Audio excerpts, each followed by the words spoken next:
2021 সালে যে করোনা আমি মরেই গেছিলাম, যেহেতু বেঁচে আসছি আমি চিন্তা করি যে বাকি জীবনটুকু এই নবজাতকদের কল্যাণে ব্যয় করি। আমি যেহেতু একজন নবজাতক বিশেষজ্ঞ, এই নবজাতক নিয়ে কাজ করি। এই নবজাতকগুলি দেখলাম যে রাস্তাঘাটে পড়ে থাকে, বিভিন্ন সংবাদে আসে। 2015 সালে আমার কাছে একটা নবজাতক প্রথমে এসে বারান্দায় রেখে চলে যায়, তারপরে তার কেউ খোঁজ নেওয়ার কেউ নেই। তখন থেকে আমার মনে আবেগ জাগে যে আসলে এদের জন্য কিছু করা উচিত। ওই থেকে আমার কাছে। আর 2021 সালে যে করোনা আমি মরেই গেছিলাম, যেহেতু বেঁচে আসছি আমি চিন্তা করি যে বাকি জীবনটুকু এই নবজাতকদের কল্যাণে ব্যয় করি। মায়েরা যারা ছিলেন, যাদের বাচ্চা নেই, বাচ্চা মরে গেছে, মায়েদের দুধ আছে, প্রথমে শুরু করি যে তাদের কাছ থেকে একটু দুধ নিয়ে দেওয়ার জন্য। সারা বাংলাদেশের সবগুলি আইএনআইসিতে আসলে এই চিত্রই ছিল এবং এখন এই চিত্রই চলতেছে। তখন জীবন বাঁচানোর জন্য তাদেরকে দুধ দেওয়ার, বুকে দুধের প্রয়োজন হয়। তখন আমি চিন্তা করলাম যে এটা আসলে এইভাবে যে সবাইকে দুধ দিচ্ছে, এটা তো আসলে ইসলামে যায়। দুধ জীবন বাঁচানো যেমন ফরজ, আবার অন্যায়কে বা গুনাহকে ঠেকানো তো আরেকটা বড় কাজ আমাদের।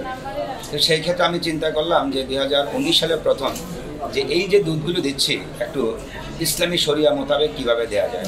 তখন আমি চিন্তা করি যে সমস্ত ডাটা রেখে, সমস্ত ইনফরমেশন রেখে, কারণ শরীয়তে এবং ইসলামে বলা আছে যে কেউ যে বাচ্চা বা নবজাতককে তার দুধ খাওয়াতে পারে, সেটা চাচি পারেন, খালা পারেন, মামি পারেন, বুবু পারেন, সবাই খাওয়াতে পারেন। কিন্তু একটা বাধ্যবাধকতা আছে। সূরা নিসাতে আল্লাহ সূরা নিসা 23 নম্বরেতে আল্লাহ বলে দিয়েছেন, যিনি দুধ খাওয়াবেন, যিনি দুধ মা, উনি আপন মায়ের সমান অধিকার হন এবং তার যে ছেলে মেয়ে থাকেন তারাও আপন ভাই বোনের মতো হন।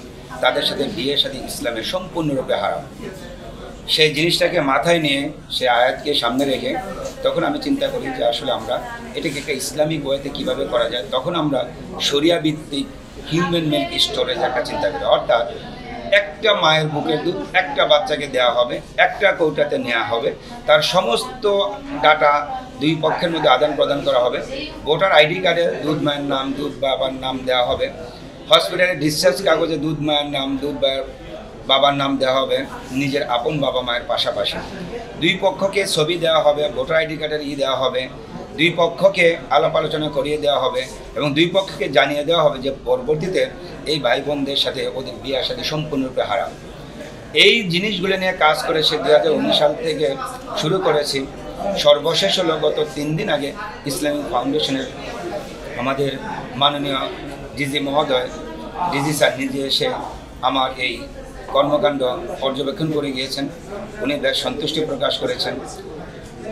এই হিউম্যান মিল্ক স্টোরেজ নিয়ে গত 5 বছরে অনেকগুলো সভা, সেমিনার এবং মুরব্বীদের সাথে প্লাস হলো মুফতি এবং আলেমদের সাথে অনেক মিটিং মিছিল হয়েছে।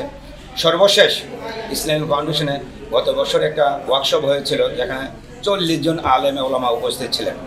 সবার সম্মতিক্রমে ডাটাগুলোকে কিভাবে সুন্দরভাবে এগ্রিগেট, সেগ্রিগেট এবং সুন্দরভাবে এগ্রিগেশন করা যায়, কিভাবে একসাথে করে এটাকে একটা নির্দিষ্ট পর্যায়ে, জায়েজ পর্যায়ে রাখা যায়, সেই ব্যবস্থাগুলো ওনারা উপদেশ দিয়েছেন এবং ডিজি মহোদয় কিছু সাজেশন দিয়েছেন।